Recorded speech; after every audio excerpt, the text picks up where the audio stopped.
আসসালামু আলাইকুম। ঘরে বসে থাকার আর সময় নেই।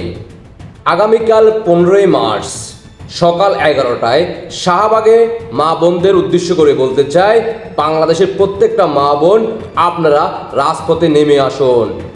সাধারণ জনগণের উদ্দেশ্যে আপনারা ইতিমধ্যে জানেন, লাকি শাহবাগে আগামীকাল 11টায় সকাল 11টায় সবাইকে আসার জন্য অনুরোধ করছেন।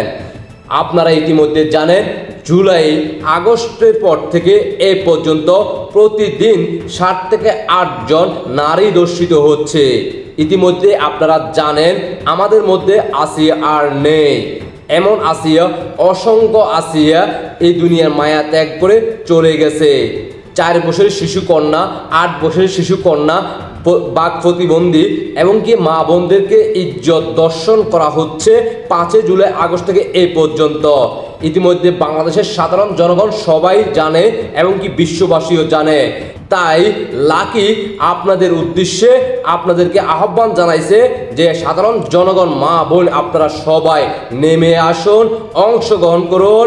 15ই মার্চ সকাল 11টায় শুনতে থাকুন লাকি আপনাদের দেশবাসীর উদ্দেশ্যে কি ভাষণ দিলেন, শুনতেই থাকুন। আমরা দেখেছি আমাদের যে সরকার ক্ষমতায় এসেছেন, ইন্টারিম সরকার, সেই সরকার নিদারুণভাবে ব্যর্থতার পরিচয় দিয়েছেন মানুষের জানমাল নিশ্চিত করার জন্য।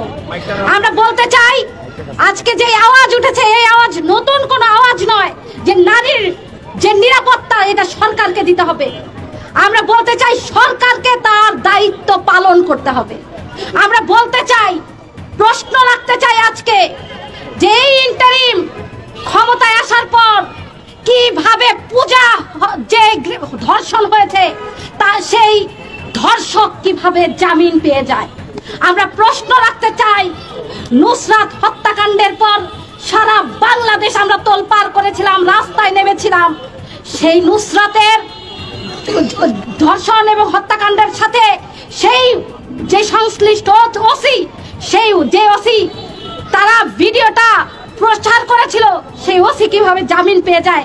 আমরা এই ইন্টারিমের কাছে প্রশ্ন রাখতে চাই।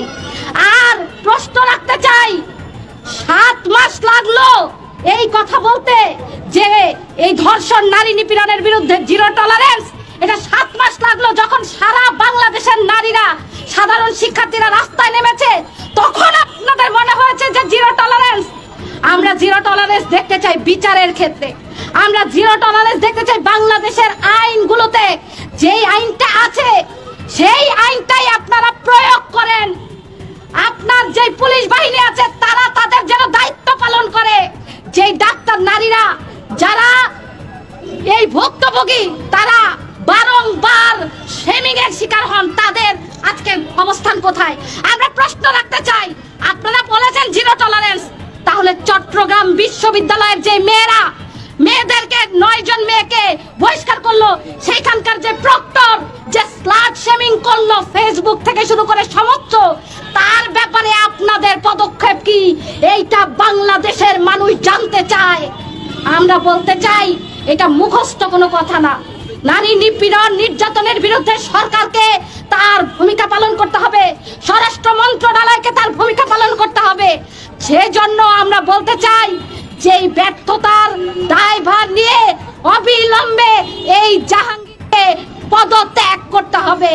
আমরা বলতে চাই, একই সাথে বাংলাদেশের প্রত্যেকটি জায়গায় সরকারিভাবে আমরা সেই জিরো টলারেন্স দেখতে চাই।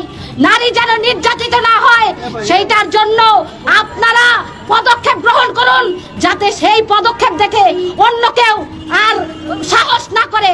কারণ এরা জানে যে ধর্ষকরা জানে তারা ঘটনার পর তারাও জামিন পেয়ে যাবে। তারা জানে তাদের বিচার হবে না। যেই বিচারহীনতার সংস্কৃতি আমরা অতীতে দেখেছি, সেইটা আগামী দিনে আমরা দেখতে চাই না। আজকে যে ছাত্র জনতার উপর হামলা করেছে পুলিশ, এর তীব্র নিন্দা এবং প্রতিবাদ জানাই, এবং যারা এর সাথে জড়িত ছিল যেই পুলিশ সদস্য, তাদেরকে অপসারণের দাবি জানাই। আগামী দিনে আমাদের এই প্ল্যাটফর্ম থেকে আমরা ঘোষণা করছি, আগামী 15ই মার্চ সকাল 11টায় আমরা একটি গণমিছিল অনুষ্ঠিত করব। সেই গণমিছিলে সাধারণ মানুষকে নেমে আসার আজকের যে সমাবেশ, মশাল মিছিল পরবর্তী আজকের যে সমাবেশ, সেই সমাবেশ আমরা এখানেই সমাপ্ত করছি। শুনলেন তো জয় বাংলার সৈনিক ভাই বোনরা কেমন আছেন, কোথায় থেকে এই মুহূর্তে দেখতেছেন জানাইতে পারেন কমেন্টে। দেশে প্রবাসে যেখানেই থাকুন না কেন আপনারা সর্বোচ্চ শেয়ার করে দেশবাসীকে দেখার সুযোগ করে দিবেন, স্মরণ করিয়ে দিবেন আগামীকাল 15ই মার্চ সকাল 11টায় লাকির ডাকে ঢাকা শাহবাগে অবস্থান করার জন্য বাংলাদেশের প্রত্যেক মা বোনদের দৃষ্টি আকর্ষণ করে বলবো, আপনারা ইতিমধ্যে জানেন, সকল কিছু জানার সত্ত্বেও আপনারা যদি না নামেন তাহলে ভবিষ্যতে আপনারা নারীরা যারা ইতিমধ্যে বাংলাদেশে বিভিন্ন স্থানে অবস্থান করতেছেন আপনাদের নিরাপত্তা সংকটে পড়বে। তাই বাংলাদেশে যারা নারী মা বোনরা আছেন আপনারা লাকির ডাকে রাজপথে নেমে আসুন। বিশেষ করে বাংলাদেশে ঢাকা শহরে যারা আপনারা গার্মেন্টস শ্রমিক মা বোনরা আছেন আপনারা রাজপথে নেমে আসুন, অংশগ্রহণ করুন লাকির ডাকে। কারণ আপনারা গার্মেন্টস শ্রমিক যারা কাজ করেন আপনারা অফিসে আদালতে সকাল ভোরবেলা রাতের বেলায় আপনারা ঘর থেকে বের হন অফিসে, আবার অফিস শেষ করে আপনারা আসেন। আপনাদের জীবনের নিরাপত্তার দিকে চিন্তা করে আপনারা রাজপথে নেমে আসুন। সাধারণ জনগণ সকল ধরনের সকল পেশা আমার মা বোনদের দৃষ্টি আকর্ষণ করব, আপনারা সবাই লাকির ডাকে রাজপথে শাহবাগে আপনারা সফল করুন তার প্রোগ্রামকে, আপনাদের অধিকার আদায় করুন। আশা করি আপনারা সবাই বুঝতে পারছেন। সবাইকে অসংখ্য ধন্যবাদ। আপনাদের ব্যক্তিগত মতামত অবশ্যই কমেন্টে জানিয়ে যাবেন। জয় বাংলার সৈনিক ভাই বোনদের দৃষ্টি আকর্ষণ করব, যারা এই মুহূর্তে যখনই আপনারা এই ভিডিও বার্তা পাবেন দ্রুত শেয়ার করে দেশবাসীকে দেখার সুযোগ করে দিবেন সর্বোচ্চ। আশা করি সবাই বুঝতে পারছেন। ভালোবাসার জায়গা থেকে জয় বাংলার সকল সৈনিক ভাই বোনদের দৃষ্টি আকর্ষণ করব। আমার ইউটিউব চ্যানেল কমেন্টে লিঙ্ক দেওয়া আছে, পুতুল জয় পরিষদ টিএনটি। সবাই ইউটিউব চ্যানেলটিকে সাবস্ক্রাইব করে দিয়ে আসবেন। আল্লাহ হাফেজ। জয় বাংলা, জয় বঙ্গবন্ধু, জয় শেখ হাসিনা। শেখ হাসিনাতে আস্থা, শেখ হাসিনার কাছে বাংলাদেশের সাধারণ জনগণ নিরাপদ। শেখ হাসিনা থাকলেই বাংলাদেশের নারীরা নিরাপদ থাকে। আশা করি সবাই বুঝতে পারছেন। সবাইকে অসংখ্য ধন্যবাদ। আল্লাহ হাফেজ।